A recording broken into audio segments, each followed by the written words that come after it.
works. We got some new marketing going out. We changed our website, and we landed a listing that we beat one of the top dogs from our old brokerage we left. So we're going to be listing that house. Probably we got to do an estate sale, but coming up in about a week. I love it. I love it. That's awesome. Good for you. Oh, look who just joined us, Mr. Jens from the Dominican Republic. Say hi. Say hi, Jens. You got to unmute yourself. I want everyone to hear your nice accent. I can't see anyone, so it's weird. You don't see him on there? He's muted. He's not going to talk. He's shy today. So, all right, perfect. All right, we got everyone joining. They'll join in and trickle in. So welcome back, everybody. So today, Ms. Judy, do you want to tell them what you're going to be talking about just after what we talk about? Sure. I was asked to talk about what we need to know about our market. And I thought, gosh, there's so many things we need to know. Today, I'm going to go over the market statistics that everybody should know and keep track of month after month after month. Perfect. Perfect. I think that's going to be great because every market is different, but at the end of the day, there are certain statistics that you just need to know to be a better presenter. So, and then Ashley and I, we were just going to kind of go over the beginning of, listing presentation, what some of the pre-qualification questions. We're just going to kind of role play through it. We might stop and say a little bit of what we're doing, but we wanted to give you guys sort of an opening of listing presentation, what you would say, how it would sound.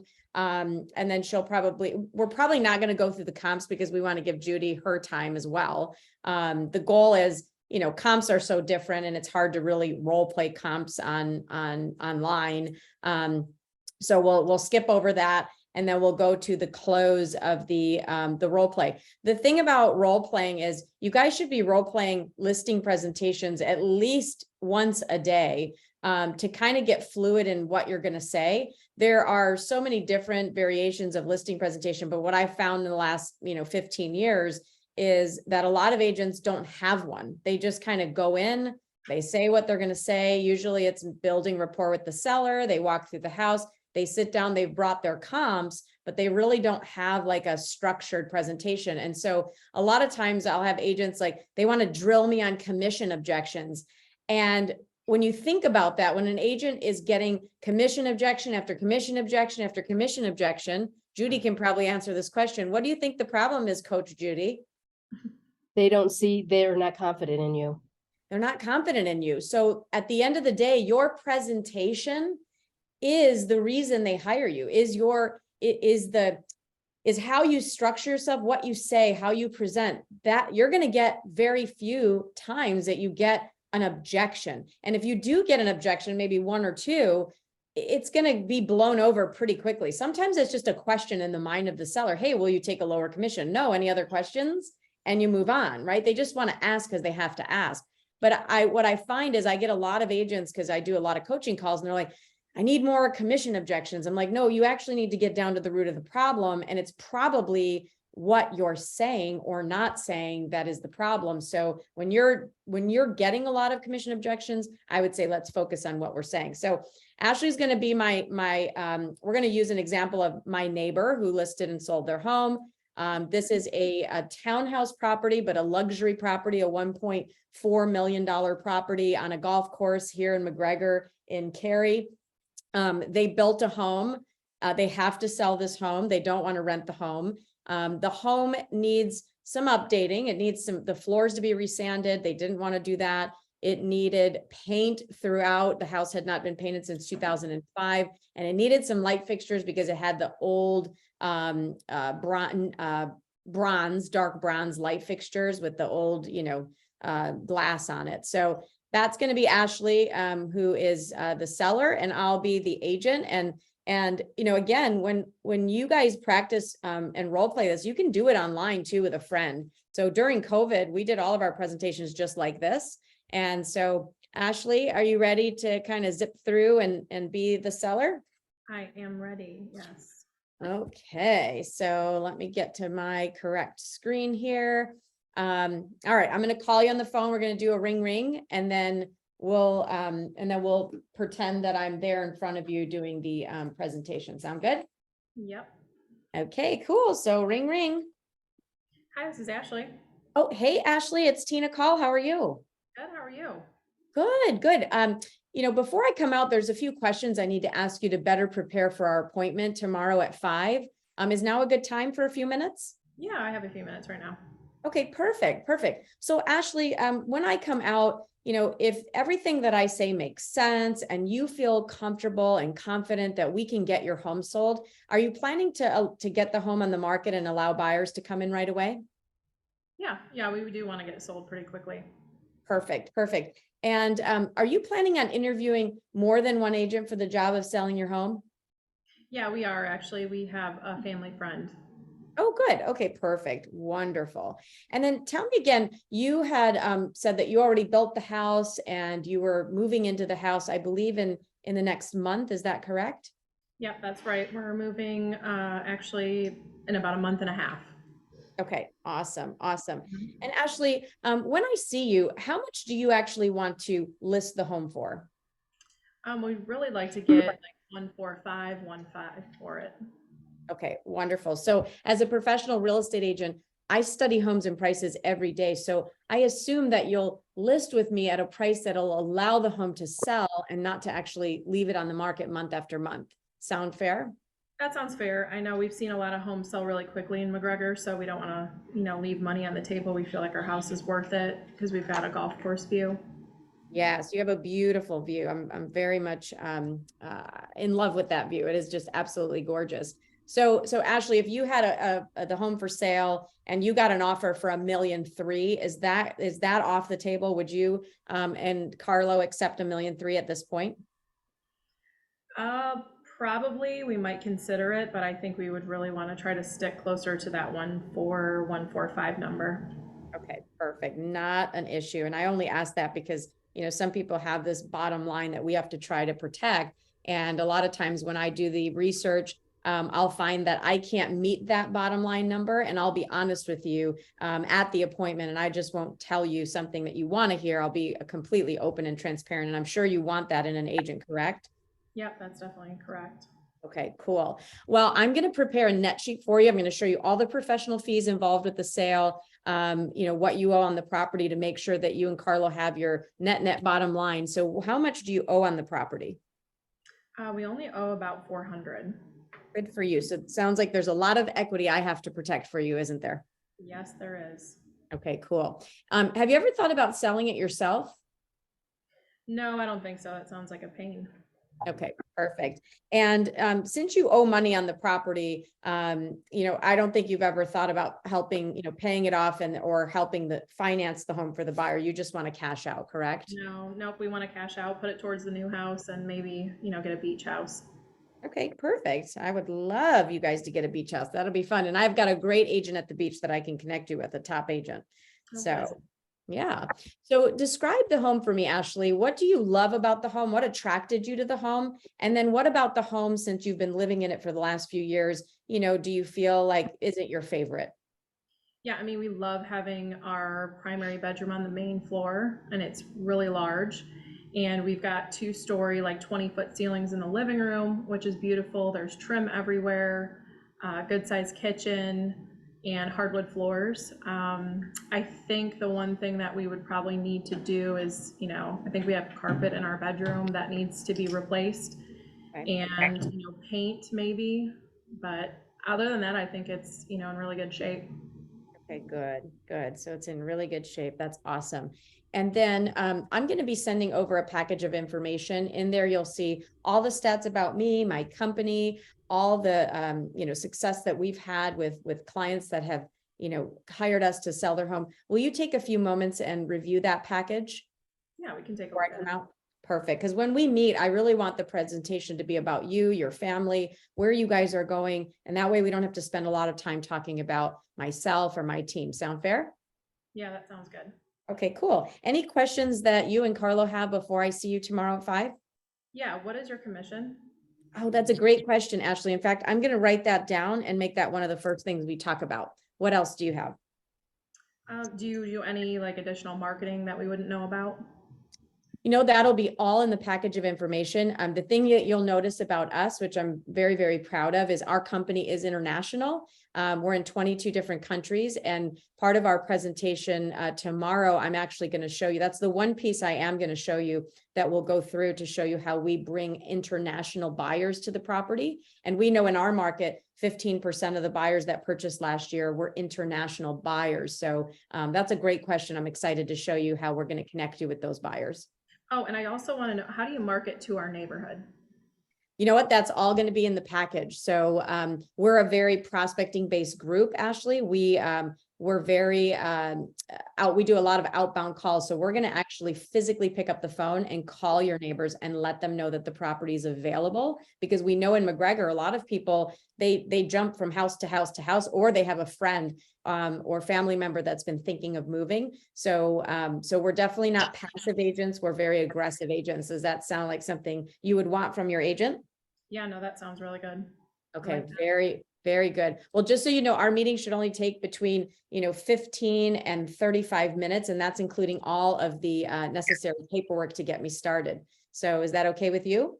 Yep, that sounds good. Awesome. I'll see you tomorrow at 5. Okay.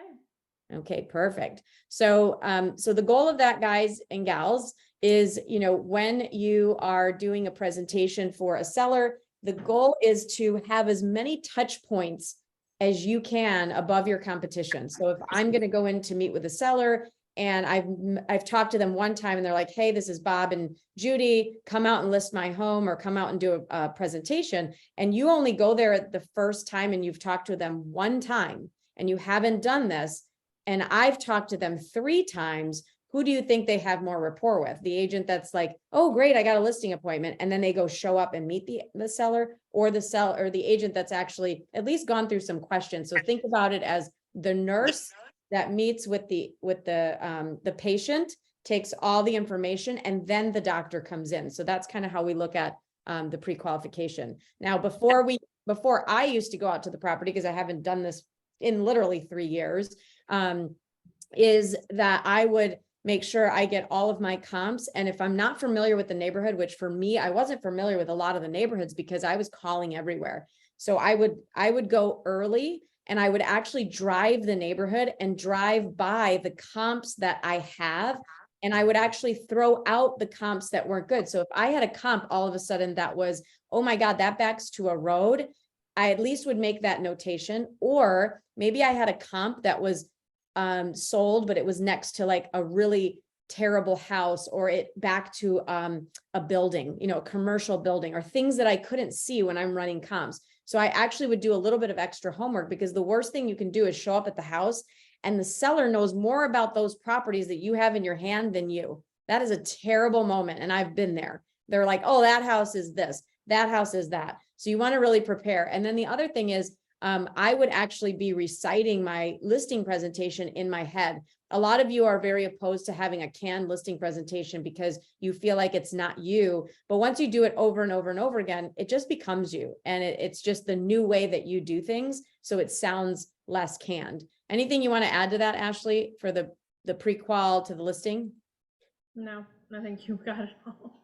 Okay, good. I have something to add on that. Please, Judy. Yes, let's And add then the that. questions at the end are to bring out the objection, so you know everything before you go. That's a great point. So Coach Judy, and she teaches this stuff. And for those of you that don't know Judy, she is Mike Ferry trained, just like I was, classically trained, and she does this presentation. But yes, that is for us to have the ammunition and to know, are they interviewing another agent? I don't want to be surprised and not know. So now I can, potentially be a little bit better. I could have dug a little bit deeper on Ashley, and I actually forgot to do that and say, oh, who is that agent? Or how long have they been in the business? That way I have a little more ammunition. But yes, that is to basically, you're going up against a court case and you want to know all your information before you get there. So you're a little bit better prepared. So, all right, Ashley, we're now at the house.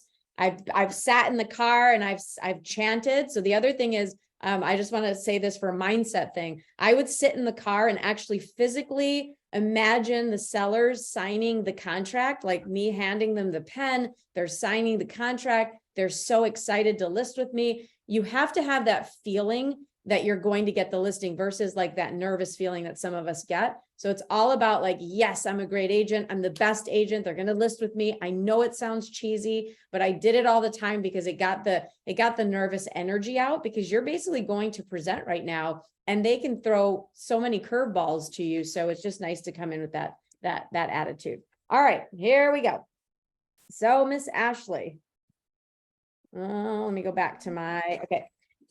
All right, so, oops, there we go. So Ashley, now, thank you so much for having me over. I'm so excited about getting your home on the market, but more importantly, helping you guys get it sold. Would you mind if we did a quick walkthrough of your home? Yeah, absolutely. Okay, perfect. And the purpose of this walkthrough, Ashley, for me, I've got my notebook, as you can see. I'd love for you to show me the finer details of the home, but I'm actually looking at things that a buyer may miss. So I'm going to take a bunch of copious notes, and then when you decide to list the property with me, we can even go in even further and talk about all of the great things that this home offers. Sound good? Yep, that sounds great. Okay, perfect. So now we've walked the house. That usually, can take anywhere from 10 to 15 minutes for a seller to walk you through the house.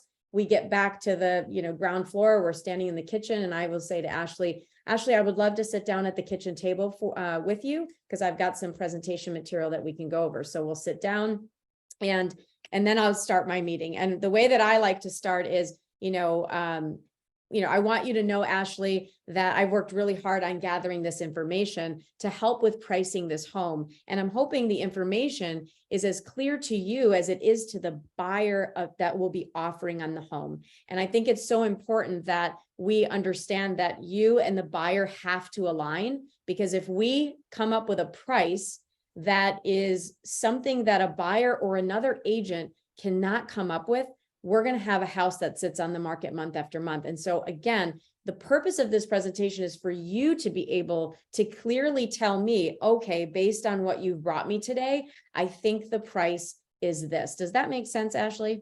Yeah, that makes sense. But again, Okay. we don't want to give the home away. We kind of have a number in our mind. Yeah, I don't want you to give it away. In fact, if you're giving it away, I'll be the first in line. I will take it.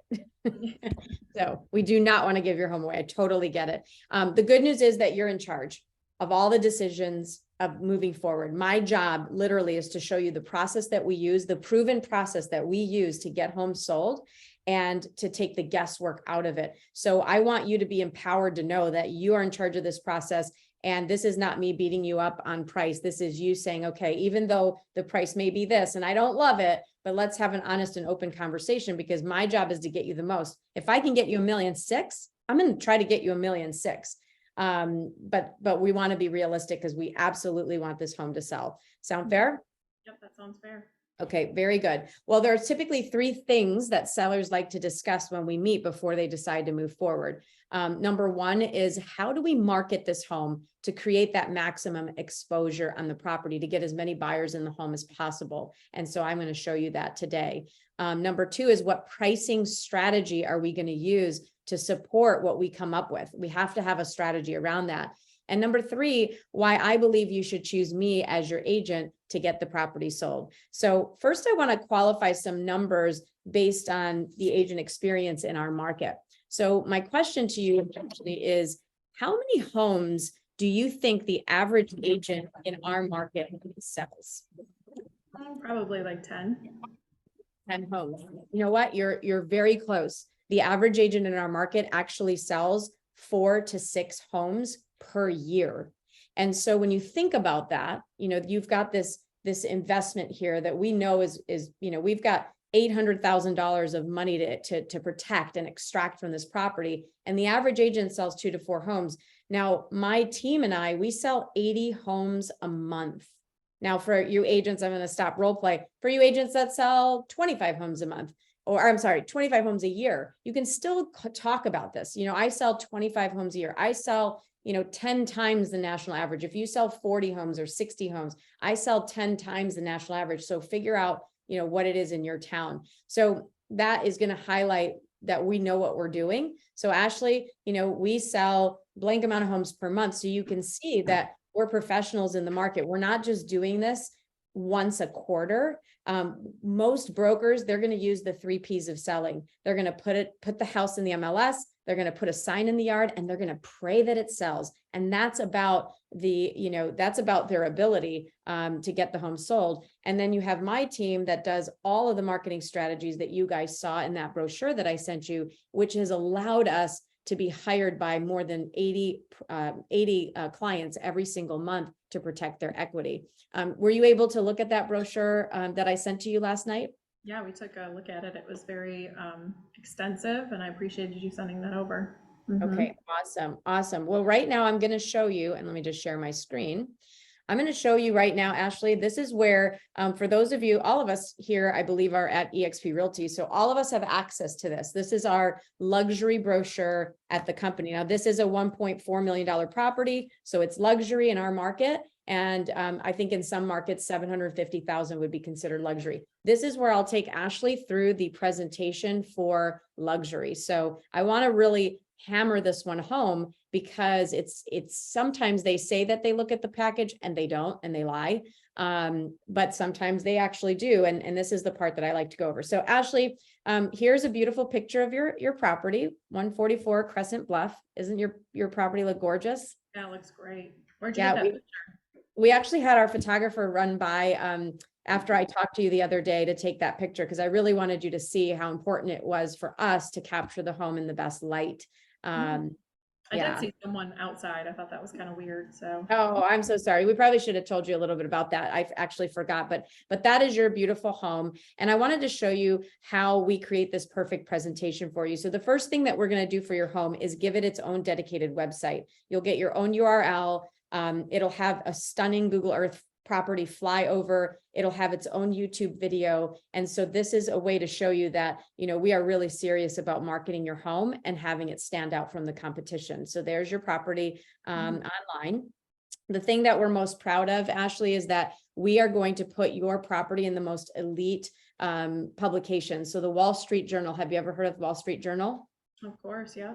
Yeah, it's the highest ranking executive management readership, 42 million digital readers per month. So there's your property and how it would look in a digital ad. So we will have your home in the Wall Street Journal. We'll actually have it in the Robb Report as well. And this is a magazine for those that love the luxury lifestyle. The average household net worth of the Robb Report readers is 2.75 million. And so there's your property in the Robb Report. We actually do also put it in uniquehomes.com, which has readership in all 50 states and spans more than 80 countries. So there it is in Unique Homes. It'll also go in Mansions Global.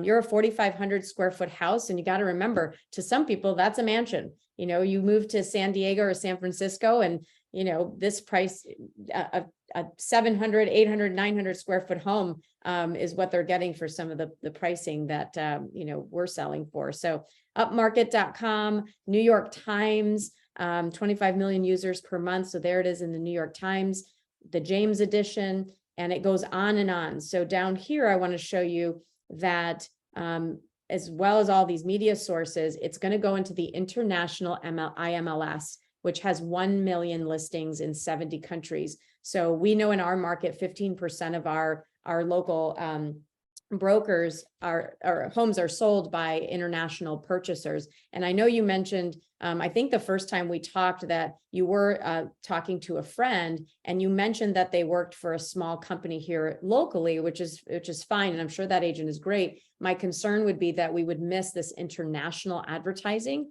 So that would be something that we would want to make sure we maximize the return. Any questions on this? No, that looks great. We're actually speaking to them tomorrow, so I'm going to ask them if they have something like this. Yeah, I think you said they were with Compass, which, and actually we're just having fun, but if it's Compass, I think you said they were with Compass, and I know Compass, their brokerage is only in 22 states. And they're not a global or international company. eXp Realty is actually in all 50 states and in 22 countries. And again, we have this global opportunity to market your home. Last one I'll touch on is Juway.com, which is China's largest website for international property exchange. And then of course we put it on Facebook and we put it on YouTube. So so we're very proud that we definitely have that international advertising. And so I think you're going to get that exposure that you want. Awesome. Well, at the end of the presentation tonight, typically, Ashley, one of three things happen. Obviously, you'll have the opportunity to list the home with me. You'll decide not to list the home with me, or I may not be able to take the listing. And do you know why I would not take your listing? No, I don't.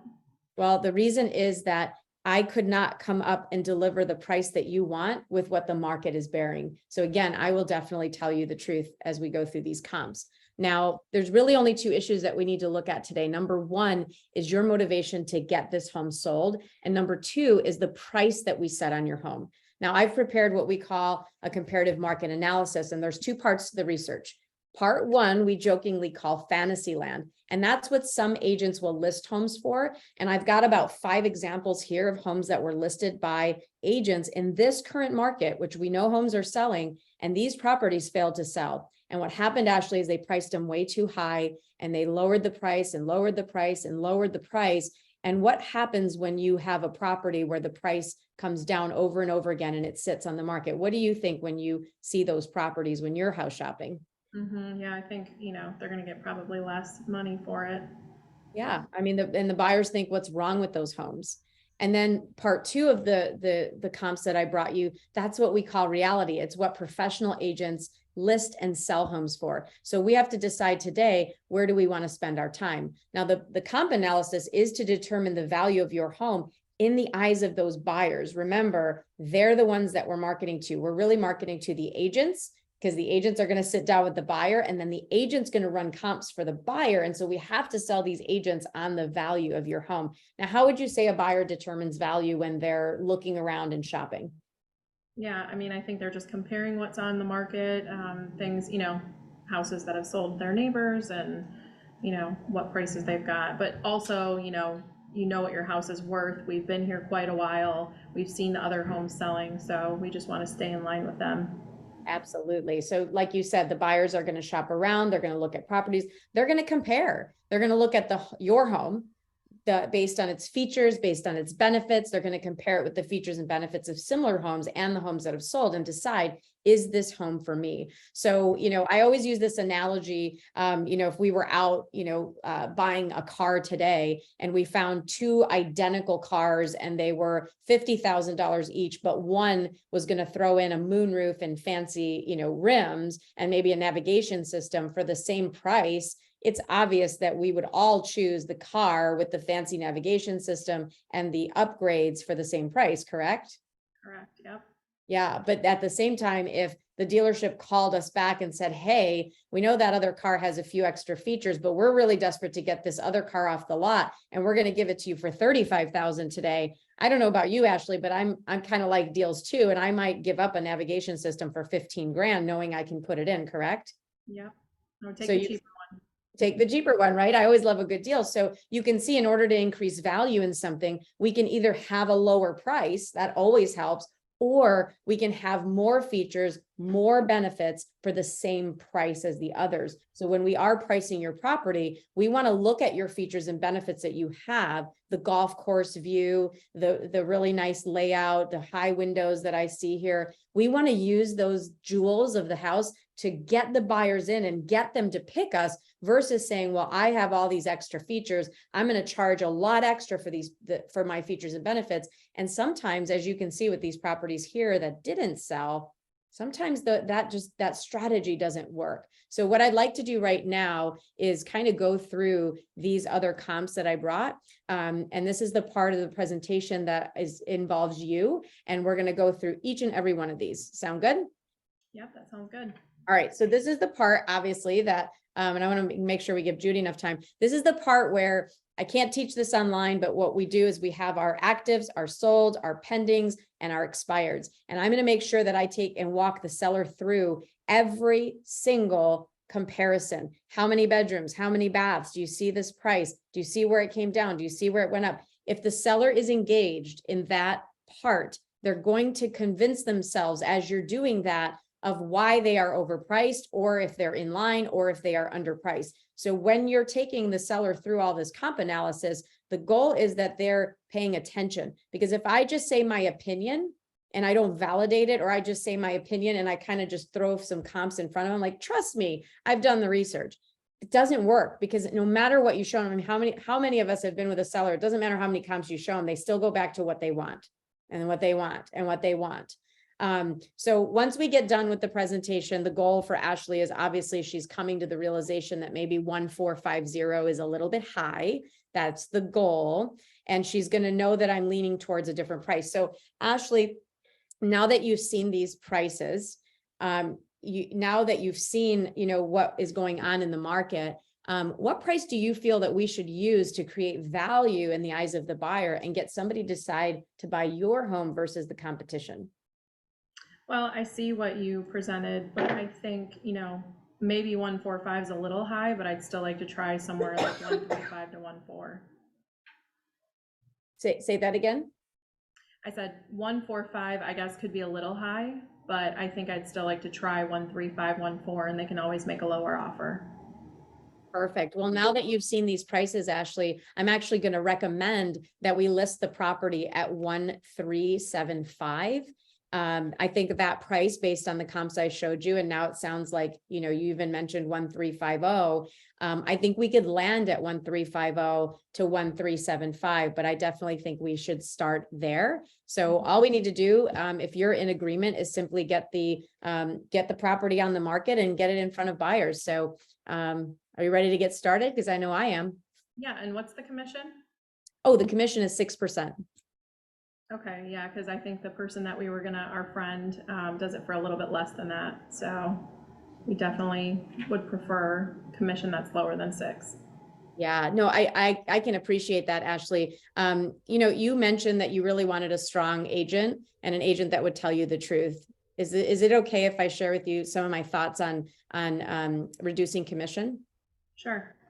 Yeah, so I've been in the market for many, many years. And what I find is that you're a seller and you're hiring somebody to negotiate for you. You're hiring somebody to protect your equity. And if the first negotiation is between you and the agent that you ultimately hire, and they don't have enough self-worth to stand up for what they are valued at that 6%, I don't know that I would hire that agent. So I may be tough on my commission and stick to that 6%, but I'm going to be tough on the equity in your home. And we're going to make sure that we get every penny out of it. Sound fair? Yeah, it sounds fair. I think we're still going to interview her because we want to see what she has to say. But yeah, I understand where you're coming from. Would you do 5.5? Unfortunately, we can't do 5.5.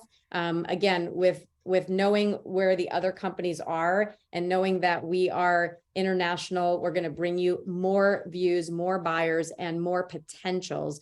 I know just by the fact that we're going to update this home and have to put in paint, carpet, and doing some of the light fixtures that we talked about, our vendors just right there are probably going to save thousands of dollars, because we're a volume-based business. And our vendors are not only going to save you money, our marketing as well. So it might look advantageous to work with somebody that's going to say, hey, I'll give you 0.5%, but 0.5% might stand in the way of actually making tens of thousands of dollars more. And I want to protect you when it comes to that. So we'll stick to our 6%, but we'll also stick to the fact that we'll get you the full valuation for this property when we move forward and get it on the market. You really think that we need to do the floors because we're doing the paint, the lighting, we really wanted to stay between 10 and 15, and that bumps us up to like 25.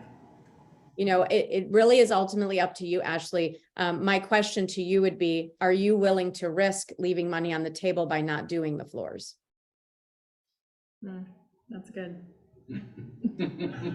I don't know what to say to that, because we do want the most for this house. So I really don't want to put the money in up front, but if you think it's going to make a big difference, then I guess we could get the numbers, like the solid numbers, and then make a decision. Yeah. The one thing I want you to be comfortable and confident with, Ashley, is we do this over and over again. We are not pretending. We are not doing this for fun. We have tested our methods, our marketing, and the money that we put in. So I'm going to need about probably $25,000 to put into this house to make sure that we can list it at 1375. And I bet you, I'm not going to make any guarantees, but I bet you, based on what I know we can turn this house into, make sure that it's market trend ready for the market. that will probably be closer to that 1.4 million because we've started at a price that's going to attract as many agents and eyeballs as possible to make sure that they bring their buyers. So I know I may be tough on sticking with, again, the commission and the things that we need to do to this house, but you want an agent that is willing to stand up for you and your property, correct? That's correct. Yeah, it sounds good. 1.4 sounds better. I'm that agent, Ashley. Why don't we do this? Let's start with the seller's disclosure statements. I want to walk you through those because those are very tedious today, especially in a very litigious market that we're in. I'd love to walk you through that since we're here today. And what I find is a lot of sellers end up calling me back and then we have to reschedule. So since we're here, it'll take 5 minutes. Why don't we start and I can walk you through the process that we use, get the photographer and everybody scheduled, and you can still go ahead and meet with that agent, but at least that way you can call me tomorrow and say, Tina, yes or no. If you say yes, we're moving forward. I can put myself to work right away. But if you say no, then I'll tear up the paperwork and I'll ship it back to you. Sound good? Yeah, that sounds good. And you will turn the lights on at our house for every showing, right? Yes. And I'll rub your feet and make your beds too. So, all right, perfect. We got the listing. Yay. All Hey, right. that's an objection people have given you for Yeah, they luxury have. listings that you'll turn the lights on. They have. Mhm. And that was, probably the most rusty listing presentation I've ever done. Cause I said to Ashley, I said, I just want to do one raw. I just want to do one from my memory and like from, just doing it from back in the day. If I were going out listing properties today, I'm going to practice that 100 times a week and make sure that it's down. So let's leave some time for Judy. Judy, how much time do you need? Cause then we'll open it up for questions. I can do 15. 15. Okay. So does anyone have any questions about that? If they have, awesome. If not, we'll move on to Miss Judy. Unmute yourselves and ask a question. Nice job, Tina. Thanks, Joe. Rusty. I have to tell you, you're better than me. My threshold at rubbing feet for a listing is not 1.6 million. I'll give back rubs. I'll rub feet. Way higher than For that. God's sakes. I'm just kidding. Oh, I love it. I love Hey, it. Tina, really quick, and actually, Judy, you might go into some of this, but the questions I think that might be out there is, where are you getting these facts about, 22 different countries that we're in, 13% of our buyers were international buyers. Those types of things, obviously knowing your market is what Judy's going to go into, and that maybe touching on some of Judy's, but where are you finding these things with us? So I know that, when I was in the market, I remember that there is a magazine, and I forget the name. We were in it. Jim Allen is always in it. And it actually shows stats of where buyers come from, like which state they're moving in from. And I remember we had an influx of international buyers. It was 14% at that time. And that was about 3 years ago. So that I'd have to find the magazine, but it was an article. And remember, when you guys are finding things, these are the things that sell people. So that was one. The other one is EXP, studying EXP and studying the luxury division. We are in 22 different countries, and you want to know where those countries are. And our EXP luxury, you have to be part of the program to use that presentation, but it shows you every country that we're in. It literally, or every country that they'll be advertised in. And so those are just things that, again, trying to stand out to the competition, you want to know, because a lot of times you're going to go against a Compass or, Berkshire Hathaway or a Fonville Morrissey locally in our area. Fonville Morrissey is, it's local. Like we can beat Fonville Morrissey because they're just in North Carolina only. So imagine saying EXP Realty is everywhere. The goal is to get as many eyeballs on the property. When you're a seller, that's the value. How can you market my property to make sure I get the most amount of money and don't leave money on the table? So, and maybe Judy can help us with obviously some of the other stats. Any other questions that they had, Brandon? So I don't know. You're answering them in the chat as you guys were going through. So Okay, cool. Cool. All right. So Miss Judy, you're up. All right. Okay, so I'm going to go over market statistics, and you'll see with some of the questions that I ask and what I'll be presenting. Tina and I have been trained very similarly. So the first question that I always ask when I train on market stats is, what are the 2 things that sell homes? So participate. What are the two things that sell homes? And Tina mentioned it in her presentation. Marketing and price, Brett said. Half right. Anybody else know? What was that? Kitchens. Yeah, well, Better yep. kitchens. Okay, so the two things that we know that sell homes is the seller's motivation to get the home sold and the price.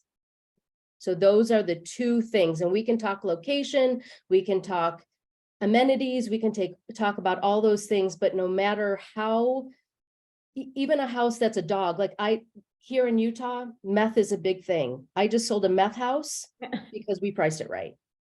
I love it. Because that seller is motivated to get his renters out and get that home sold. Okay, so anything will sell as long as it's priced right. So motivation of the seller and the price. And these stats I'm going to give you today, and you can use as many of them and you might add some. Just be careful not to get too broad. But this is going to help you talk really clearly with the seller when you're battling them with the price. Okay. Next question I have is, what is the difference? Who knows what the difference is between a comparable, our comps, and market stats? What's the difference?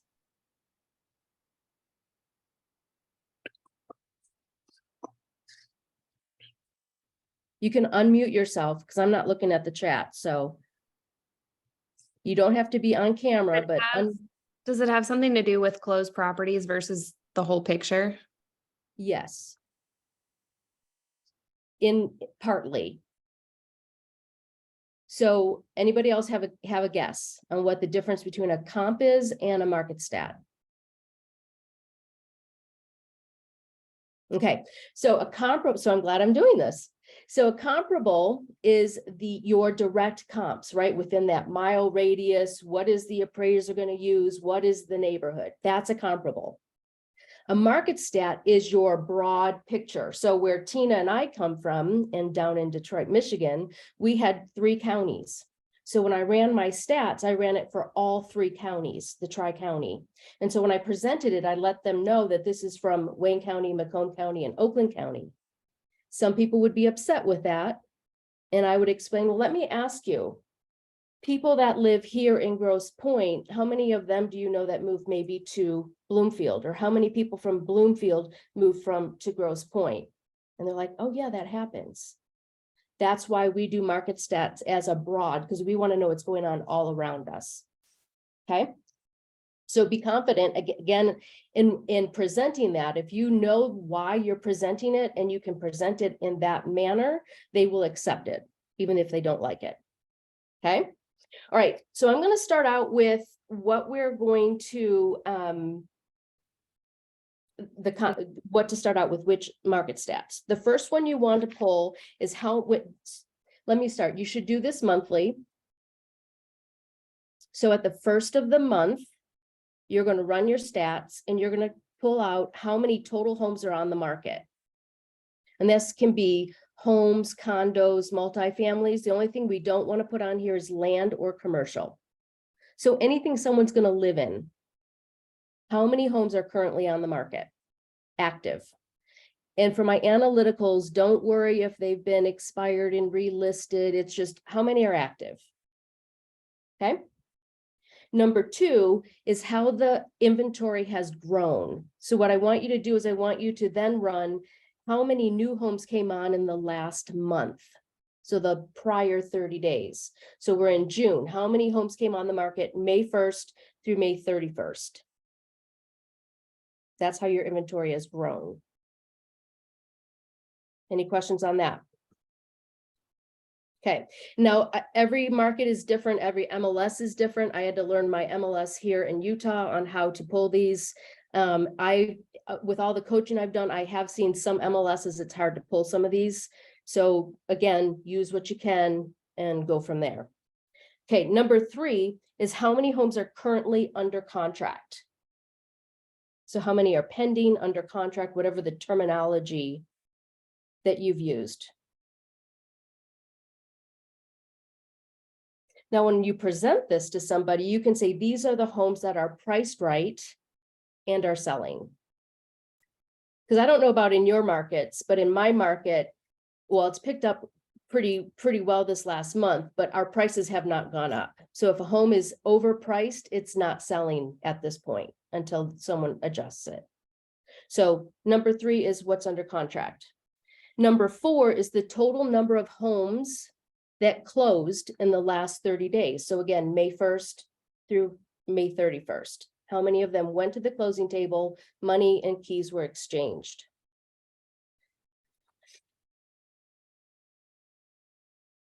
Now, in our markets, we still have a low inventory in most of our markets. If the market shifts, what we used to say is, because what we were seeing is more homes were coming on the market. So if we ever get to that point again, you can ask this question. When more homes are coming on the market than actually sell, what happens to our home values? When more homes are coming on the market than actually sell, what happens to our home values? And let them answer. Okay.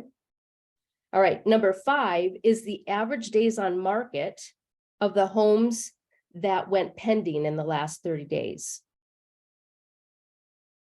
Or closed. I know everybody has different ways of doing days on market, but you want to know how long are homes now on the market? Because I know here we're about 62 days, not about 62 days is our average. Okay, so you need to know for the last 30 days, and then I'm going to explain how you're going to use this in the future. Number 6 would be how many price changes, or I'm sorry, how many price changes, and then what is that price? What is your price? I did this wrong. So how many price changes is number 6? Sorry. Number 7 is going to be, what is the average price in your market? These are 2 items that I didn't used to put in here, so I'm adding those now. I think it's really important to know as the market is shifting this price point. And then number 8 would be how many total expireds, canceled, withdrawns, whatever it is that you guys use to take it off the market. If someone has decided to take the home off the market, whether they stay in contract with an agent or not, how many homes came off the market in the last 30 days?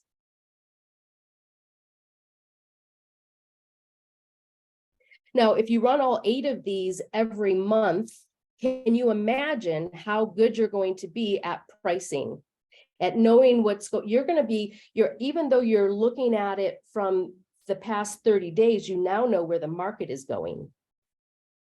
So you know the trend. And some people put this in an Excel spreadsheet. Some people do it on a Word document. So you can open up your book, because I'm still a paper person, or you open it on your computer and you can show this to somebody when you're looking at pricing.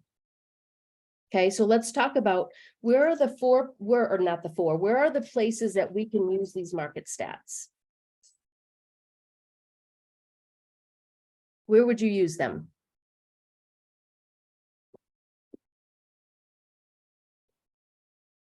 Social media, you could use them in social media. I'm trying to see the chat. Marketing. Where else could we use these? Everybody's so quiet today. What's going on? In your presentation. There you go, in your presentation. You don't want to use these if you don't need them, but if someone is fighting you on price and you know there's a trend coming, you can go through this and say, let's look at, okay, so your neighbor sold in January. It's now June. Let's look at January, February, March, April, May. How are we trending in the market? Do you want to be one of those homes that's on the market over 62 days and then we have to reduce it and be one of those? Okay, so use it at your presentation. Where else could you use it? If you've priced it too high, then where can you use it? Price reduction.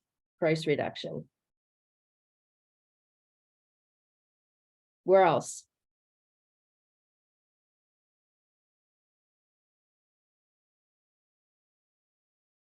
Okay, I'll give you the last couple ones. You can use these market statistics if you get an offer, because right now, I don't know about you guys, but we're starting to get some offers that are below asking price. So if your seller is being unreasonable about that counter, so like if, this 1.375 property gets an offer for 135 and those sellers don't want to take that, you can bring out your stats and say, let's look at the stats. Where are we? What's happening with this trend? So you can use it to help them understand they might be walking away from an offer that's exactly where the trend is in the market. Then the other place you can use it is, let's say you get an offer, or you're presenting an offer for your buyer. You can actually present this with your offer. I always talk to the agent first and say, hey, I'm going to be sending over some market statistics that I shared with my seller or my buyer. You probably have your own, we have to be careful because people get upset with us.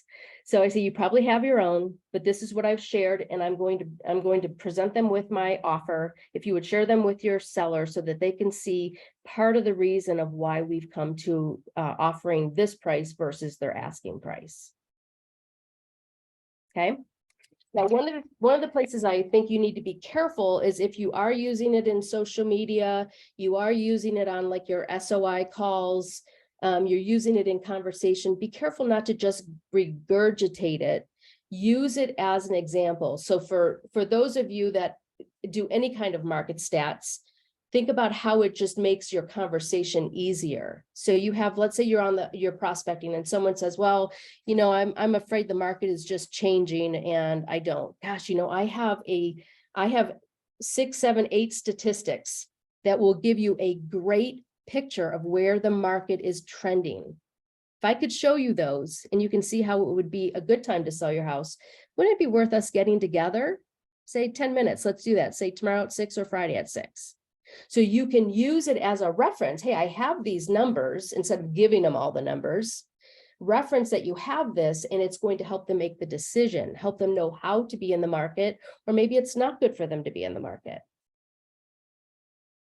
Okay, any questions? I love these stats. I mean, I think, I used to pull them every month, and I just had them on a little card in front of me. Me too. Right. Yeah. So for the people that are in our town, like we have Wake County, and I think, if you're not a stats person or, like numbers, you're just going to avoid them and you're not going to use them, but they tell a story and they're so easy to use to help with the conversation. Yeah, I used to be a person that avoided the numbers. Mm. When I was trained on this, it just made it easy. It's just numbers I have to pull. It makes me know, it helped me to know where the market was going. Mm-hmm. And if you're pulling them every month, they don't change that much. Now, the other place you can use it is, let's say it's the holidays. Mm-hmm. And now you've done now your statistics every month for a year, 2 years, 3 years. You have all of these cards or, whatever the way you're laying it out. Someone says, well, gosh, I don't want to list during the holidays because nothing, people aren't out, nothing sells. Hey, you can say, hey, that's a great statement. Let's look at what really happens. And then you can pull all of November, December and say, yeah, you know what? You're right. There are less listings, but gosh, there's still quite a few sales. Maybe you could be one of those this year. So you can use it, whether it's the holidays, whether it's spring, whether it's school, whatever the objection is, you can then look to see, because you'll start to see trends that what happens during each season of the year. So if you haven't pulled these, I would suggest pulling them back at least till January. When I started selling real estate just again 5 months ago, I pulled it for the last 2 years because I wanted to know and be very aware of what was going on. And then I have a reference because I did, so you guys don't have a reference if you haven't been doing it. It doesn't take that long. Once you get the system going, you can pull these numbers very quickly. So that's why it was easy to pull it for the last couple of years. Actives, boom, do it for this year to that year. They made it really simple on how to do that. So that would be my assignment to everybody, is I would pull these stats. If you don't want to go back, I would go ahead and start today. It's June 2nd. So perfect timing, do it for the month of May, start now, and then you'll have this and keep them forever. When I was in Michigan, I had it for, the 14 years that I sold real estate there. I had it every single, so it was big and I didn't use all of that, but I knew I had it. Okay. Any So- questions? Well, yeah, definitely. Let's talk about questions. I put in our chat box, Judy, just maybe you could help them with this too. Like this is our county. So we've got active 1,741, sold in the last 30 days, 1,550. So we're gobbling up inventory as it comes in. We have a 1.12 month supply. So we know we're in extreme seller's market. Pending 2,670, but new properties that came to market 838. Price changes 821. So Ooh. what story can we tell on price changes? I mean, you can use this in so many ways, to tell that story. And well, what I always used to do when I get to the expired, and say, gosh, we went from having no expireds to 74. You don't want to be one of those, do you? No. And that Right. also shows them that homes do fail to sell. They do. Or Right. if I'm at an expired home, I'm like, you don't want to be on that list again, do you? Let's Right. get your price this time. Right. Or like the one we did with Ashley, if I showed her this and went, listen, there are 1,741 homes active. Look at the price changes. It's almost half the people are reducing prices. And then we can show them that for the people that haven't reduced a price, they get 99% of asking. The people that have done one Correct. price reduction, they get, I think it was like 91%. They get an 8% reduction. Well, 8% of $1 million is a lot of money. A lot. So I think that you can use that to tell a story, or even when a buyer says, well, I'm going to wait for the market to turn around. Good luck. You'll be waiting for 7 years. Forever. Yeah. You know? Well, and I think it was a couple months ago, I did the stats for someone who doesn't like numbers, right? Mm-hmm. I did the stats on your personal track record. And this is where you could also use it. And I just did mine, and I did mine and it states clearly that I did it in the last recession. These are my numbers, because people need to hire an agent that knows how to sell homes in a changing market. So in Right. that changing market, these were my results, and this was the average agent's results. Right. So the reason I'm asking you to price it where the market says, not where I say, where the market says, is because this track record shows that if the seller prices it right, we're going to sell faster. You're going to have the insurance of selling it, and it's going to be less days on the market. So you can put all these things together when you're really having that competition or someone's fighting you on the price. I think I said this too when I did that. I had a client I was coaching. Her name was Molly, and she was in Ohio, and she used to use her track record and say, look, you can price it wherever you want, but it won't be with me, because this track record is important to me. I want people to hire me because they know I'm going to get this job done. I can't list your price higher, have you on the market for a long time, and have people not want to list with me because I don't know what I'm doing. I thought that was pretty clever. Oh, that's really good. That's Yeah. really good, because it is important. It's like, you can It just is. take a listing and then beat them up on the price week after week. Well, that's a strategy. We could do that. That's what I would say to people. I don't like that strategy, but that's what I'm going to have to do. Is I'll take Right. it here, but you're going to get a phone call from me every single week, and we're going to just have a battle conversation. It's just not comfortable. Yeah. And so I'd rather be upfront with you now. Yep. Yeah. I love that. I love that. Yep. Any final thoughts for Judy, or questions if you're confused, or how you can use those stats? I think we all know that they're important. Anything? They're quiet today, Judy. They're so No, quiet. they're so quiet. No, they're beat down. They're beat I down. think so. It's Friday. That's Yeah, I right. think these are good, Judy. These are really helpful. And I like how you were able to provide different applications. So I think that's important as well. So it's not one size fits all. It's going to be where we as agents can not only, we're in the process of educating ourselves, so we continue to be sharp when we're getting in these leads to hopefully lock them down, but also it builds our argument. So when we are talking and we're trying to present, and we've got the client that is, way overpriced, or they're in their mind, they think they've got $1 million home and we know it's a $600,000 home. Right. These are facts, and we're keeping it fresh and we're keeping it in front of them. And I just think that kind of drip campaign that has data and is driven by facts in their email box or text, that kind of thing, is one good scenario where we could potentially lock down more deals and get a more cooperative seller. So I loved how you were able to give us many of options with it. Thank you. You're welcome. Yeah, it goes back to what Tina said at the very beginning, is that, if you're getting these objections, it's because they don't feel confident with you. So if you go in and you're asked these questions and you're fumbling and you're just using quick phrases that all agents use, you sound like you don't know what you're talking about. But if you have real, it takes the personal part out of it. It's not my opinion. This is just their facts, unfortunately.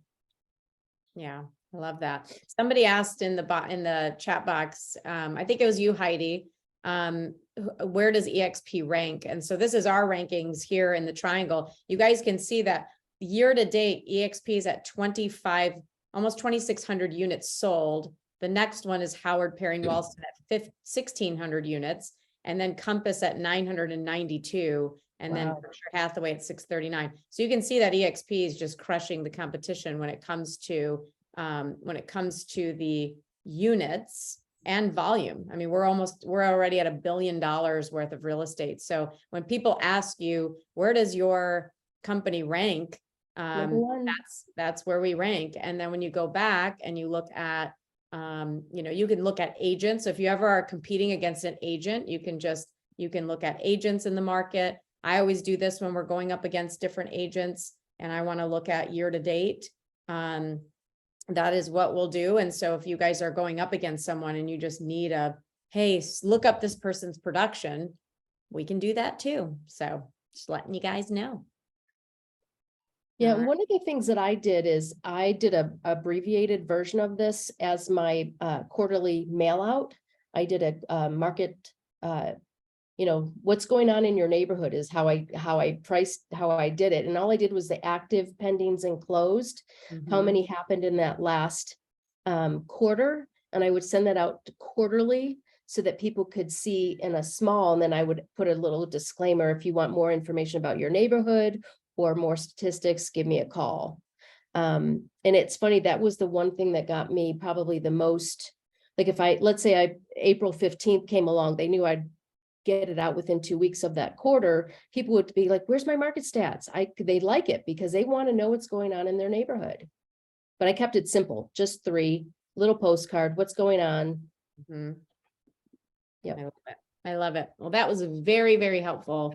Thank you, Miss Judy. One day we'll have to have you do your listing presentation because you're in the field right now, boots on the ground. She's doing it. Mine's like rusty and old. So I feel like I need to get out there and do some great. work. It was amazing. I wrote things down. It's got great. Oh, good. Well, that makes me feel better because you're out there doing it right now. So awesome, guys. Well, have an amazing weekend and we'll see you next week. I don't know what Brandon has planned for us, but I'm always excited to hear the what's coming up. He's like, hey, you're on Wednesday, do this. I'm like, okay, we're ready.